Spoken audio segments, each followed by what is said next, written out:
I always preach, do what fits you. Don't try to do something too far outside the box. We'll get it marketed for you. And this will just open up so many doors that we can go many directions, not only for ourselves, but hopefully different producers that can produce what they love to produce.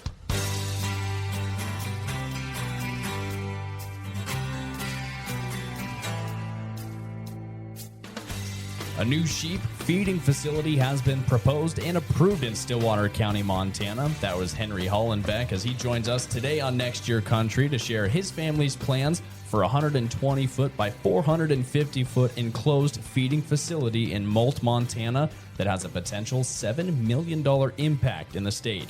We'll also discuss the recent announcement of the U.S. Trade Representative recommending an official investigation into lamb meat imports. We'll also take a dive in the cattle and grain markets. All that and more on Next Year Country, as we say a big thanks to BNSF Railway for sponsoring today's episode. Agriculture drives Montana's economy, and BNSF Railway helps keep it moving. We appreciate their partnership in delivering our grain safely and efficiently to market. BNSF Railway continues to invest in its rail network, maintaining tracks, upgrading crossings, and improving safety so Montana farmers can rely on efficient transportation to market.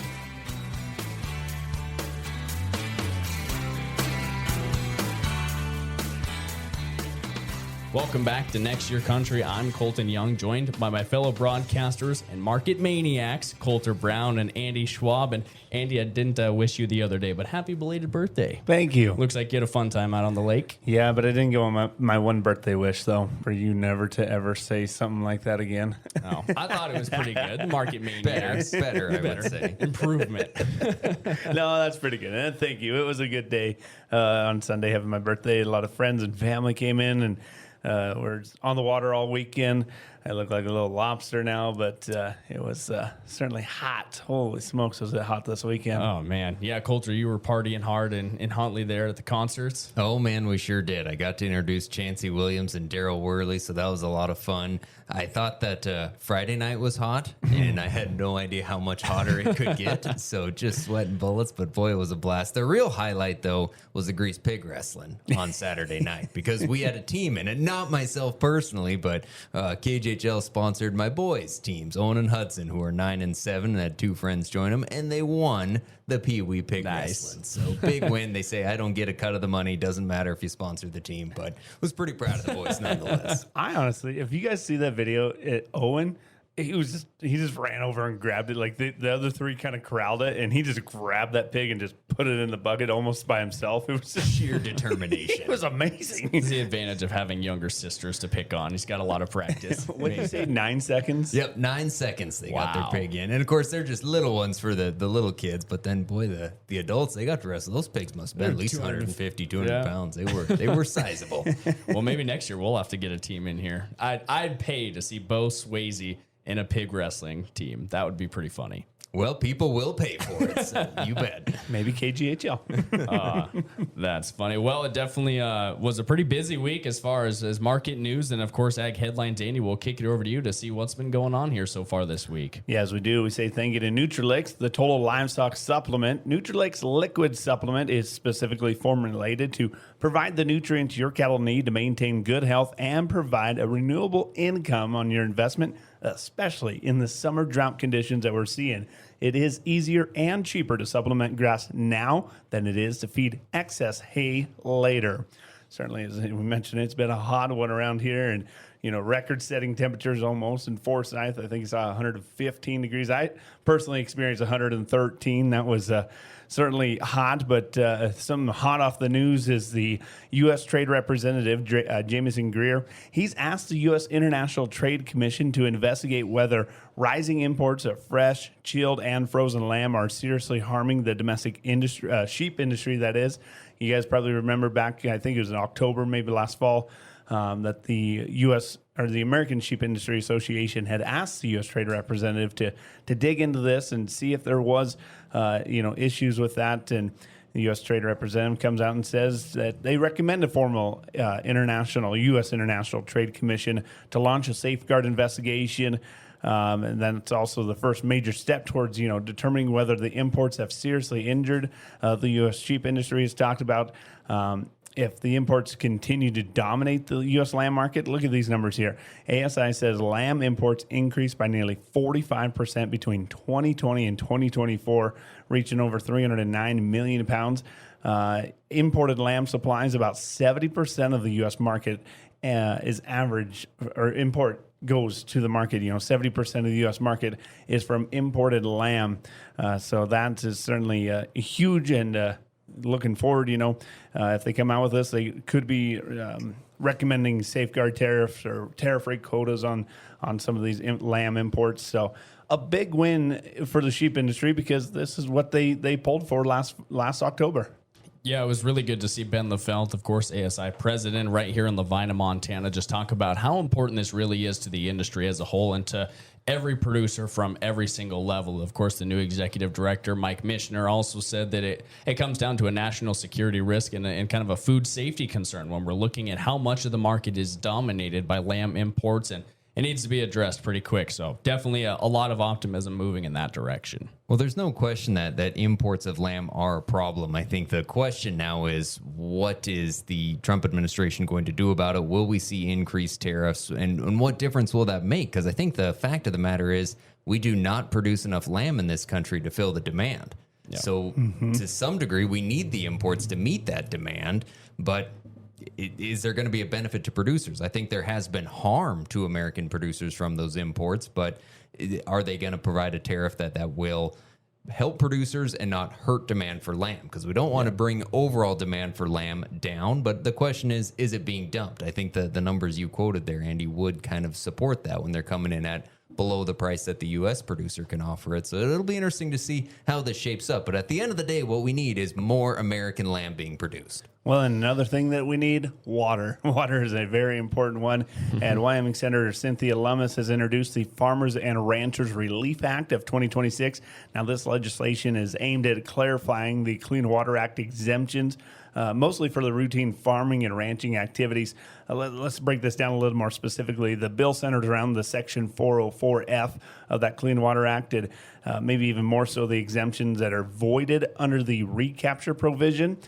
Currently, the key exemptions under that Section 404 include the established ongoing farm practices, maintenance of existing structures like dikes and bridges, and construction of farms and farm roads following the best management practices. However, the exemptions are voided under the recapture provision if the activity converts a water or wetland to a new use and results in reduction in the reach or impairment of the flow. Senator Lummis wants to fix that loophole by striking out one of the sentences in there in that subparagraph to read just the discharge, and that also add in a subsection that liberally favors not prohibiting and not requiring a permit for discharge of dredge or field material that goes along with farming in that first paragraph. So great to see, that, those senators are understanding, because this is pretty dang specific what they're looking for in this bill text. So that, to me, right there alone means that these senators are listening to the specific needs that these farmers and ranchers are lobbying for. I thought that was a lot of $4 words. The same thing. That's a lot of words. If it makes it easier to farm, makes it easier to use your own land, great. Let's do it. Yep. Like Charlie Crockett says, I'm a $10 cowboy. You bet. Well, we're excited to be able to have Henry Hollenbeck in studio with us today to talk about their new project, building a lamb feedlot in Molt, Montana. So that's exciting. But before we get to that conversation, I want to thank Western Ranch Supply for their support. Western Ranch Supply is Montana owned and operated, proudly serving farmers and ranchers with quality products and trusted expertise for over 70 years. Trusted by generations because they're built by generations. Well, we have a very exciting guest in studio here for our Next Your Country podcast. We're joined by Henry Hollenbeck here. And Henry, you've been making the news headlines here the last few weeks, especially in Stillwater County. A great opportunity coming to Molt, Montana, with a potential sheep feedlot that really could help the entire state and the whole western United States sheep industry. But before we dive into that, why don't you tell us a little bit, for those that maybe aren't familiar, share your background, your family's history in Stillwater County and the whole sheep operation. Yeah, so we moved here about 35 years ago, and my dad moved us out there when we were little kids, and that's kind of when we first started sheep, but then it just kind of evolved into getting bigger all the time. I went off to college and studied 2 years at Powell, and then went down to the University of Wyoming on rodeo scholarships, and traveled the country, got to see a lot of different people and meet different people, and kind of in two different regions, but kind of in the Northwest region, and created a lot of good contacts, and then so after I graduated from college, I came back, and we were kind of dabbling in the cattle too, but I just seen the opportunity in the sheep deal. Built a lot of contacts on the West Coast and East Coast, and over the last 10 years, it's really evolved, and they're wanting our product from this part of the world, and we're feeding the world with the stuff that we can produce here. And so I just felt like over the last 5 years, I've kind of really been studying the markets and what people really want, and they want a finished product. They want stuff with condition on it. And dealing with our environments in Montana and Wyoming and stuff, our environment, as we can see, doesn't always adapt. So we got to adapt. And so I feel like this feeding facility will better prepare livestock to then sell to the people that want it. And that's mainly on the East Coast, West Coast, down in Texas. I ship a lot of stuff to Canada. And so we go multiple different directions, and just felt like this project would be very beneficial for this area. Absolutely. And we'll dive into all of the dreams, the blueprints, and ambitions on that feeding facility. But first, I think we got to take a step back, because you are a man of many hats, I guess. You know, you were just talking about how you were up in Wolf Point at the rodeo, team roping a little bit. Of course, your family has the sheep operation. They're in the cattle business, the processing facility in Forsyth. Yeah, there's just a lot going on. What else do you do in your spare time? What spare time? Chase kids and a wife around. Yeah, exactly. And I will say, your wife Sarah, she does a heck of a job on social media. It's fun always seeing the videos and just being able to see what's all going on out there at the family facility. But talk about, you know, I think we all have dreams and ambitions, and as a young developer in the ag industry, to be able to take this idea and see the gap and maybe the need in the market, what was the challenge of actually gathering those thoughts and ideas and getting it on paper and kind of get the process rolling? Well, if I back up just a little bit, during COVID is where we really seen the need for this. I explained it to people, it's like a swan's truck. And as you head from Chicago out to New York, you know, every packing plant needs, you know, between 100 to 250 every week. Well, to make it efficient on semi-loads and stuff, we got to make 2 or 3 different stops. And so it all started out with, we were sending full truckloads out there, but we had to work with 2 or 3 different packing plants. It's not like you're sending straight to the one product straight to one plant. And so we really noticed that, you know, you could put coal sheep on, goats, lambs, just multiple different species on the truck, and then they would stop at their multiple spots headed out there. Well, then once COVID hit, they were needing more products and stuff because everybody was staying home, you know, during that whole deal. And so once we got them kind of hooked on that they were getting semi-loads each week, then it just kept snowballing, and it kind of created its own demand within itself. And what they needed was product every week. So once we got it going, it just kept going down the road.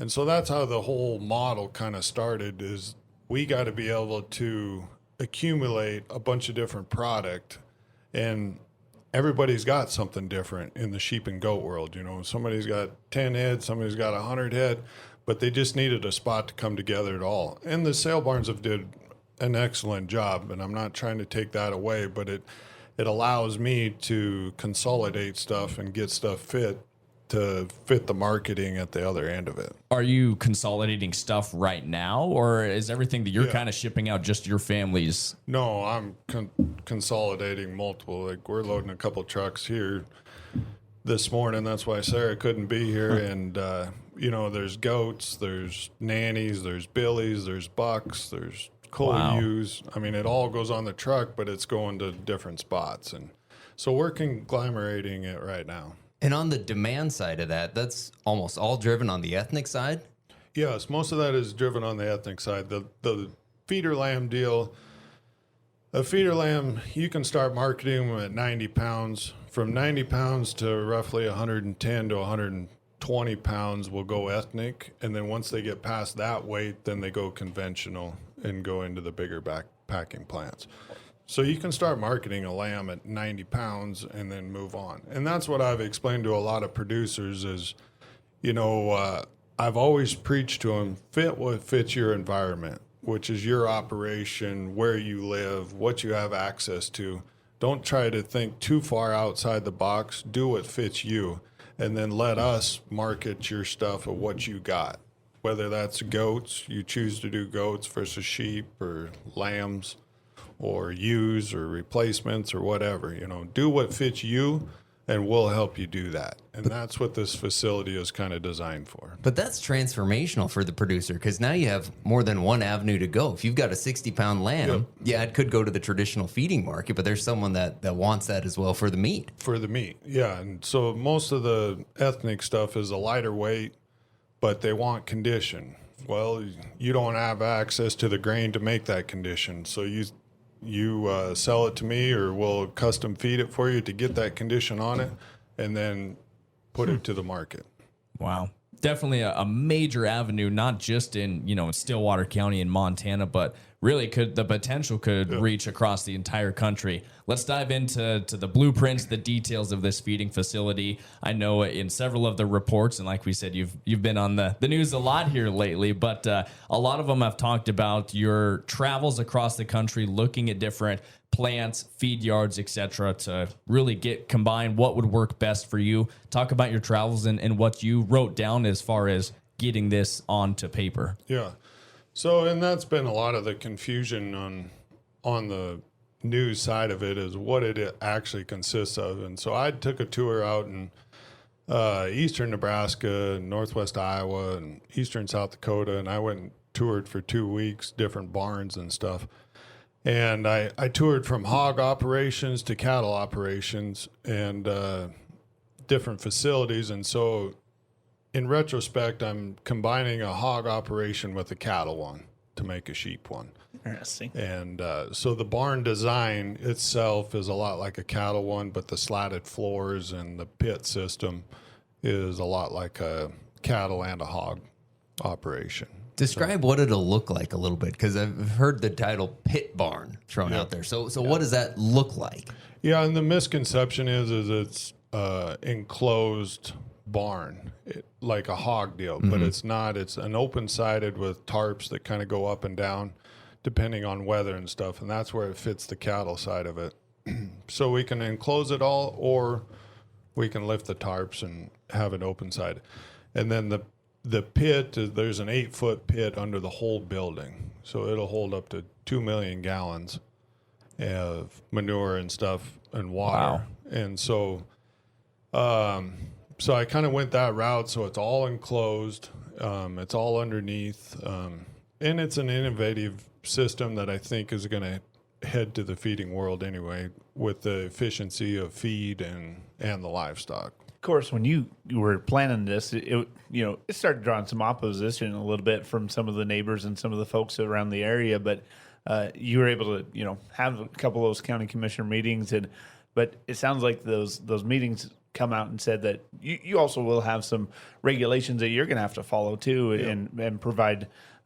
Just give us kind of the details there of what the outcome was on the meetings. Yeah, we had to first present in front of the county board, and that was our first public hearing, and the board made the recommendation of denial to the county commissioners, but the county commissioners got the final say.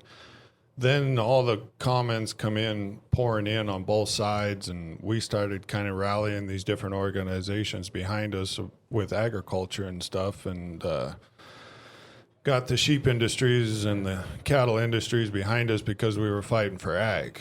and we didn't want to lose our rights against ag land. And so then we had the next public hearing in front of the county commissioners themselves, because there was so much support coming around, and the county commissioners were very respectful. They wanted to hear both sides again for themselves. They didn't want to go off the emotions from the first public hearing.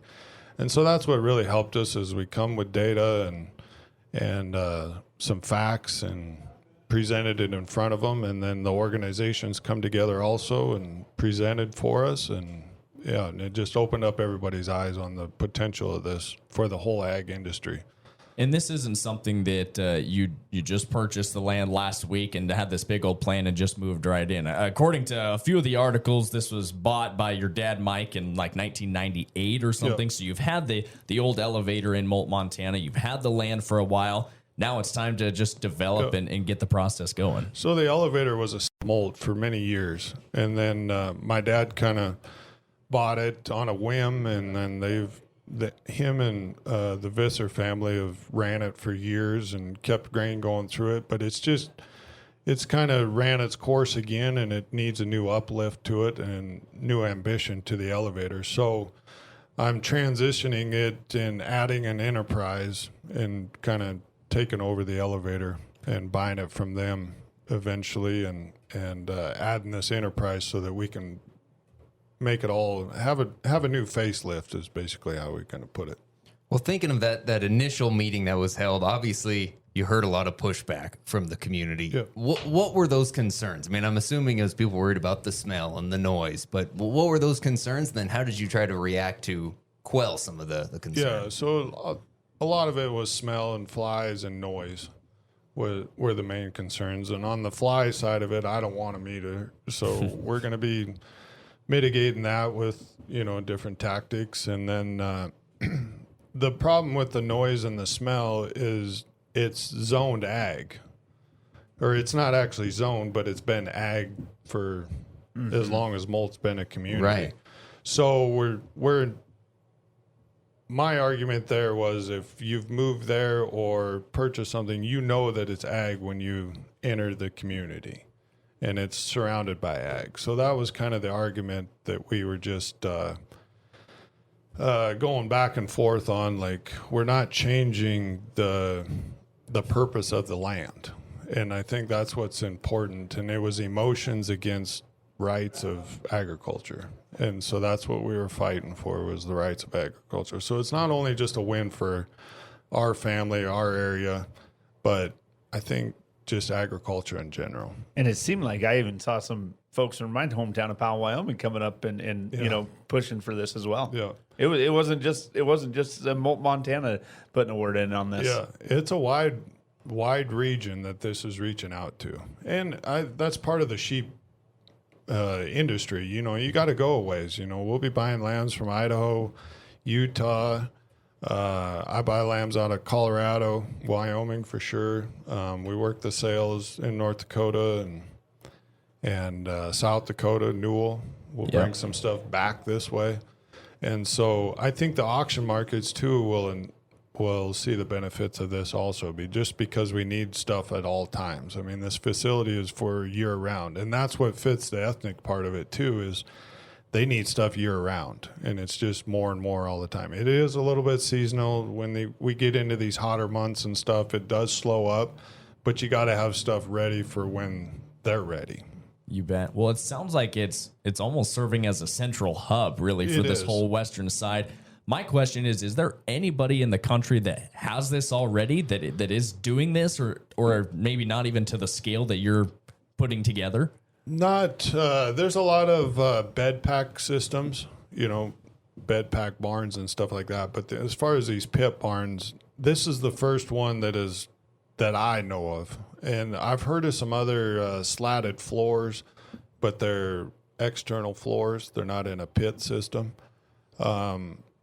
Out on the West Coast, but as far as slatted floors from here east, I don't know of a sheep one necessarily. There was one that I toured, but it was on plastic. It had plastic slats instead of cement slats. Gotcha. And so thinking of that, dealing with the waste, you said 2 million gallons. Yep. I mean, are you going to be able to pump that out and then use that as fertilizer and kind of create an additional revenue stream there? So it's crazy that we want this natural fertilizer, but we had a lot of arguments against having the fertilizer. So it's kind of like, what do you Pick a side. pick a side? So, we've talked to some local farmers and ranchers, and there's a few of them that are on our side that are very excited about the manure part of it. And so we got enough capacity if the barn is full for 400 days to have time to spread it and stuff like that. So we can kind of pick the timing that the farmer or the rancher wants for when they want the manure and stuff. And, what is the capacity? So I've been figuring 4,500. Okay. And that's about 10 square foot of lamb in this facility. And then the creep feeder system, that's the other whole part of it is the efficiency of it, and you get into that creep feeder system, just your conversions on it, and then not having to start machinery every day when it's 40 below and stuff like that. We should be able to fill creep feeders anywhere from 2 to 3 weeks. Wow. So, you can kind of pick and choose when you're going to start your machinery, when you get feed in and out. And so just dealing with our climate and stuff it's very beneficial. Well, and I'm thinking, as growing up in Stillwater County, what else is there to do in Molt, Montana? So now you've got this in place. So not only are you giving an opportunity and serving as a central hub for sheep feeders and sheep producers, not just in Montana, but as far out as you could possibly reach in the country. But then you also have the grain aspect, which we all know Montana plays a very vital role in the grain market, trucking, labor. I mean, there's a lot of opportunity here. It sounds like it's going to be quite the economic boom for Stillwater County. And tax revenue, too. Yeah. You'll be adding to the tax base. And that was strong argument for the county commissioners as a tax revenue for the county. And then as far as the grain and stuff like that, and I've explained it to a few of the farmers and stuff, the local farmers that were kind of against it, but we got to find homes for this byproduct too. A farmer, they're in it for food consumption. That's where they get their biggest bang for their buck. But in order to get that bang for that buck, you got to be able to sell the byproduct too. And so that's where we're changing the byproduct into a protein, into an animal, to get the most we can out of the protein of an animal, the meat. And so you got to have, like you look at a grain elevator, they got to be able to sell the good stuff and the bad stuff to get the good prices. And so I think this is a huge advantage for, selling byproducts, the beet pulp, the screenings, the pea screenings, the safflower screenings. So, and then the DDGs, with all the ethanol stuff coming down the road and feeding some of that. So. Well, now that Andy mentioned there was some pushback from the county, from residents and whatnot, but the official vote was on July 2nd, 3-0 for the county commissioners. It's been approved. What happens now? What is it? The first steps, I guess, for your family and for you as far as transitioning the elevator. When when does construction take place, and how long are we looking at here? Yeah. We're planning on starting. We're waiting on a couple more permits, building permits, and then we should be able to get going here in the next couple of weeks on digging. We'll probably actually start next week on tearing some stuff out and cleaning stuff up and start preparing. But we got to wait on a couple more permits, and then we're get going. Once it starts, it's going to be a very fast pace because there's a lot of cement, to pour that whole. The floor of the pit and the sidewalls and stuff like that. So that's going to be huge. And then they're bringing in those slatted floors. So there'll be a lot of truckloads of those coming in. And then the building will go up at the very end, and it'll be all put together and turnkey. And the pins inside will be fairly simple. They'll be all uniform. And then so we're kind of looking at middle of November, first part of December. For sure, hope be in there by Christmas time, but we're shooting for November 1st.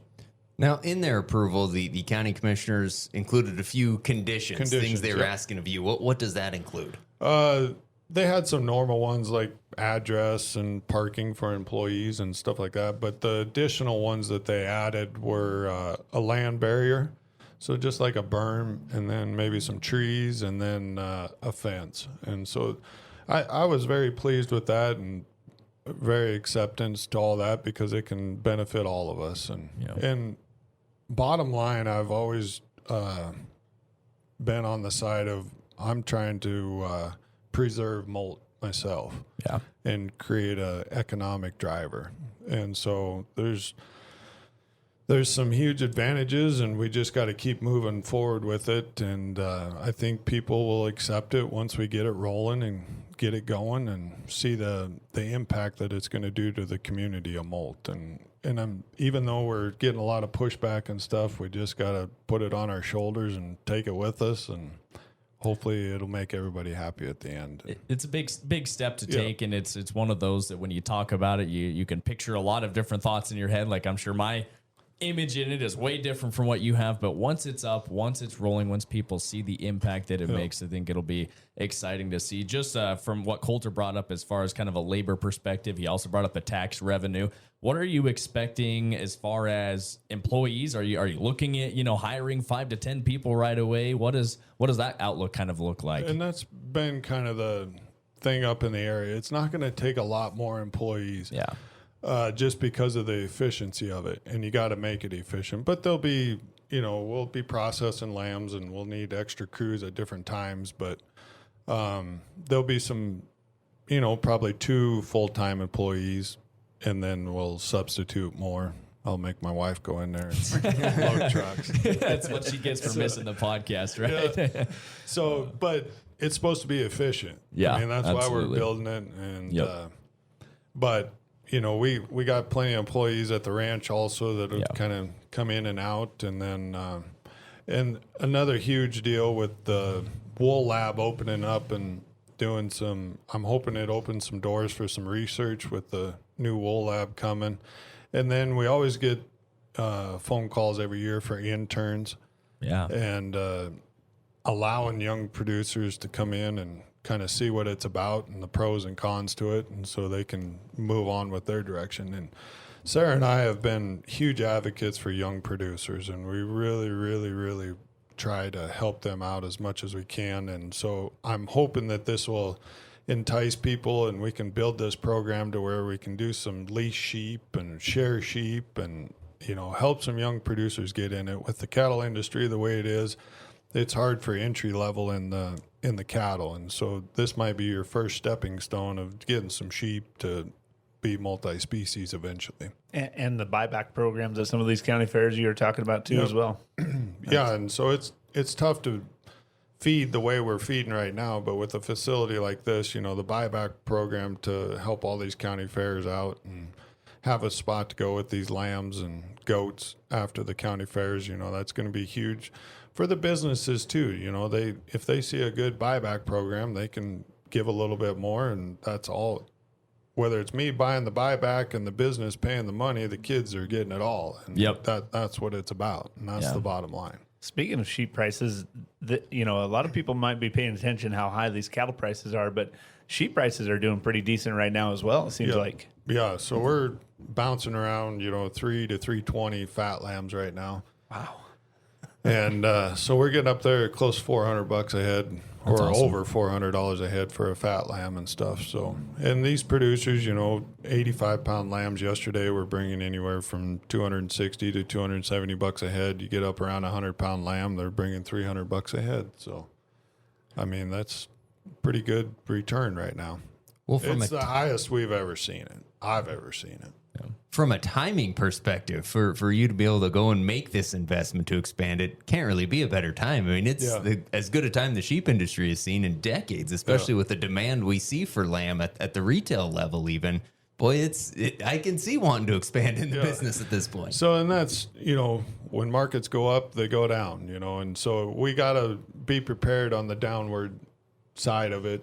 We're riding highs right now in pretty much everything we're doing, but we got to prepare ourselves, and that's why I want to keep moving forward with the project, knowing that we're going to have a downward slide sometime, but the efficiency should offset that. And if we're efficient and good at marketing, we should be able to adjust on the downward trend too, and as well as helping with the upward trend.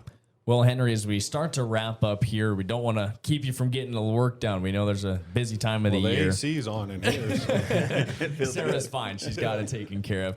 What is your message that you want to share with the sheep industry, with producers, not even just in Montana, but this whole region, as the plans are developed, you're about ready to break ground and start construction and building this on? What are you hoping for? What is your goal for helping them? And kind of what is that message you want to share with all these producers? Well, that's a big question.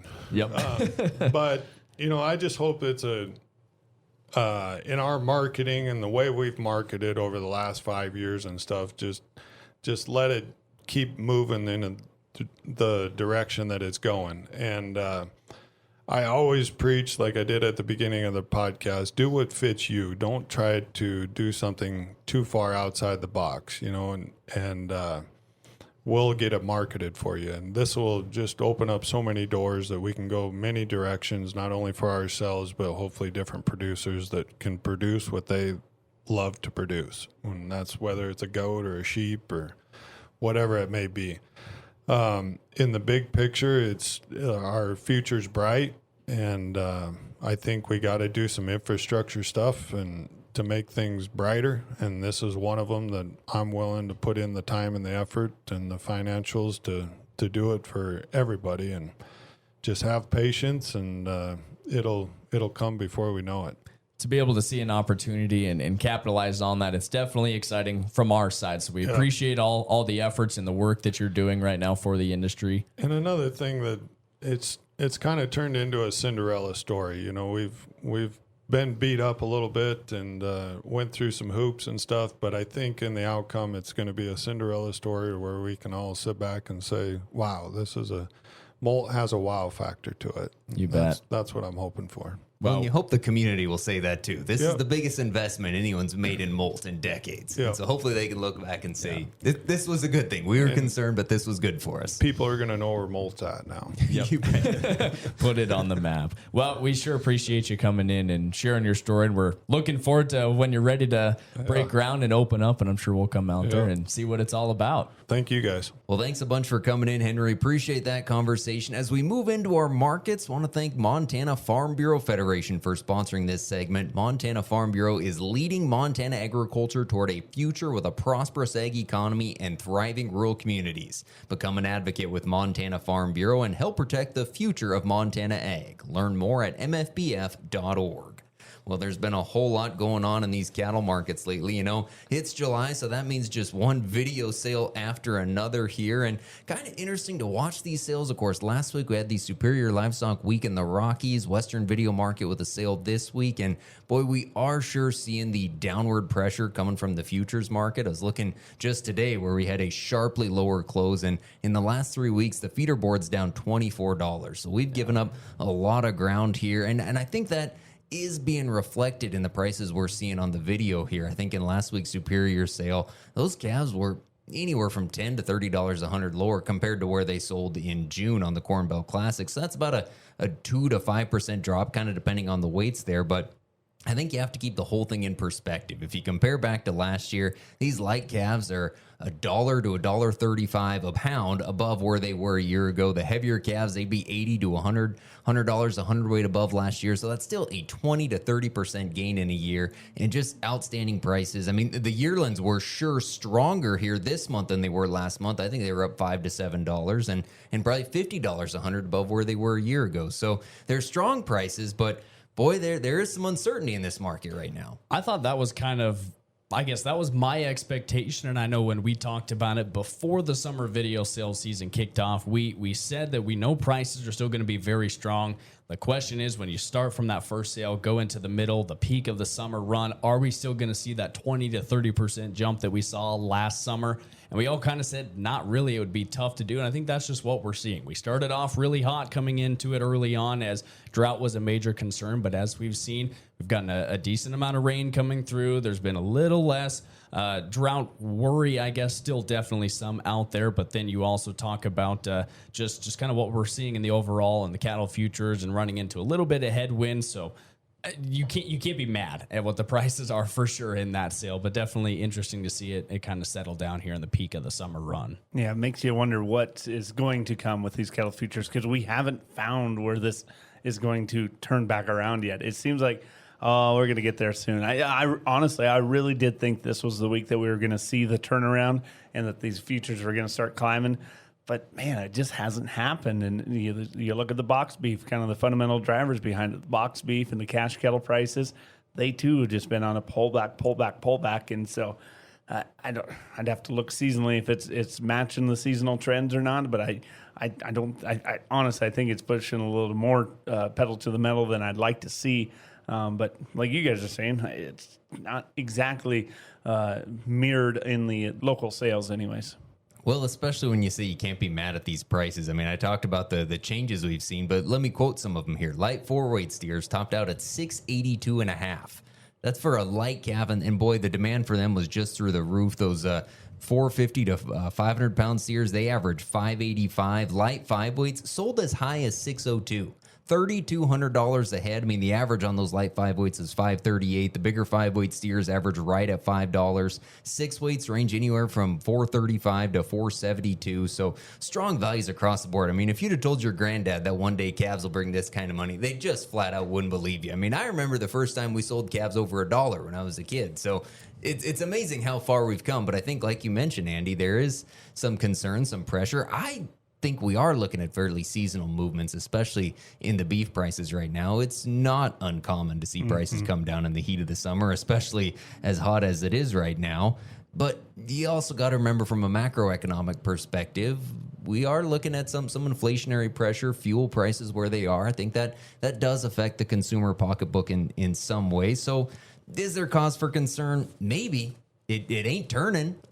We just continue to see that box beef lower every day. Futures struggle to find support. And I think that's probably what we'll see out of this market, at least for the next week or so here, because the bulls want something to trade on, and we don't have any new bullish news. What we're kind of looking for, though, to provide some bullish influence, hopefully, is end of next week. We've got cattle on feed and the semi-annual cattle inventory report coming out. So hopefully that'll give us some good news. The early predictions on cattle on feed aren't exactly looking that friendly, though. The prediction is, placements to be relatively steady with a year ago. Marketing's down 3 to 4%, so total inventory up 2 to 3%. Now, those aren't terrifying numbers by any stretch, but they're not exactly positive. But my question for you guys to speculate wildly upon is, what is the cattle inventory going to say? Is the herd growing, shrinking, holding steady? What are the replacement heifer numbers showing? This is your chance to make predictions that I'll hold you to when we get the report. Absolutely. Put my feet to the fire if you want to on this one. I honestly think that we have yet to start retention of the heifers. I think we're going to actually see a slight reduction in inventory yet again, and that we're not rebuilding anything yet. I think that I haven't seen what the those pre-report expectations are looking like. I don't think those are out yet for the cattle inventory report anyways, but I don't think that we are going to see any increase yet, especially how hot and dry it's been for a lot of the country. Then the fact that we also haven't been bringing those cattle across the border of Mexico. I don't think that we're going to be rebuilding any of this cattle herd until 2028 or 2029 now. I think that's a little bit of a hot take, at least on the replacement heifers. I'm going to play a slight devil's advocate to it. I would agree that we're not seeing a large increase in inventory by any means. However, I think hearing from what other analysts and economists have talked about, I think we can all agree out here anyway, there's not a lot of retention going on, just because, like Henry, we were talking in the front office this morning, and he said, why keep a heifer back right now when you can sell it for almost $3,000 when you would have to keep her, put another $1,000 into it for a calf? It's easier just to collect the money. But I think everywhere else, when you hear like Brad Koima and a lot of those guys talking kind of in the Midwest, they said they're seeing pockets of it. Is there enough pockets to kind of start to skew the numbers a bit on the report? That's where I'm going to throw my estimate is we're going to see enough little small pockets that we're probably not going to see any drastic change either way, but we might see minor, very, very minor heifer retention coming through. Well, I think if you want my opinion, I think I would forecast the replacement heifer number to be up a little bit. I think we're coming off historically low levels, but we're at a point in the cycle where, the prices would justify seeing some level of retention taking hold. Boy, in the Superior sale last week, it seemed like there were a lot less heifers selling. Very little. Good point. The question there is it because guys are retaining heifers, or we saw what this market did last year, and everybody said, I sold too early. So maybe sell the heavy steers and then wait on the heifers to see what happens. So it's hard to say that they're just flat out not going to sell. Frankly, I don't see the herd growing this year, though. I think we'll be steady. If there's any growth that's less than 1% and not statistically significant. So those are our predictions. Hold us to them. I mean, we'll get that report next Friday coming out, and that'll give us certainly a lot to talk about. But as we flip over to the grain market, boy, there already is a lot to talk about. Another slew of USDA reports, and they were pretty friendly to the wheat market. Wheat's as high as it's been in over a month now, so good to see. I mean, the reason for it, though, is just because of how bad the drought has been, particularly in the southern plains, but certainly parts of Montana as well. In the crop production report, USDA said that winter wheat production is going to be down 4% from last year, the lowest yield since 2015. Durum production down 18%. Spring wheat's going to be down 4%, but that's primarily due to reduced acreage, because they actually said the second highest yield on record, projected at 52 bushels an acre. Looking a bit more locally, barley production, they forecast higher. That's one that continues to surprise me, the way this barley situation is shaping up. They said 9% increase in barley production in Montana. Winter wheat sharply lower, a combination of both acreage and drought, down 25% from a year ago. Durum 15% lower. Spring wheat production, though, all the rain, USDA saying 17% more in Montana. Really?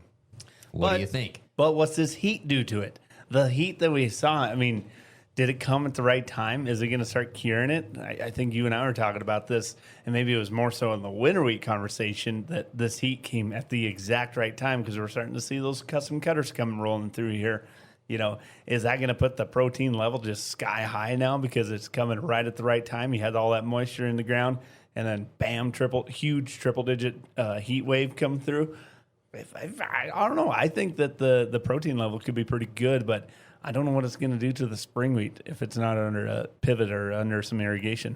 I think, we weren't surprised to see another cut in winter wheat production in the latest reports, but they just continue. I think my expectations have been light because they continue to come with pretty heavy cuts to it. And I know in Monday's crop progress and conditions report, they were talking about winter wheat harvest already 7 points ahead of where we were last year, over 60% complete already. They're already cutting in Idaho. As you said, we're seeing custom cutters come up this way. So it's probably underway here next week, moving ahead of schedule. But how much of that production are we going to continue to cut, I guess, as they move out of the southern part and move up north? Yep. I was talking to Wyoming Farm Bureau President Todd Fornstrom, and he said that they were, that southeast corner, but they're already starting to cut and getting into a field that he said was a lot better looking than they expected it to. So that was kind of refreshing to hear. Well, and we're already harvesting in Montana, not at scale, but depending on where guys are, if they didn't have the moisture, guys are starting to cut right now. So we'll see how the crop works out. The other thing I would mention, though, is I think there is some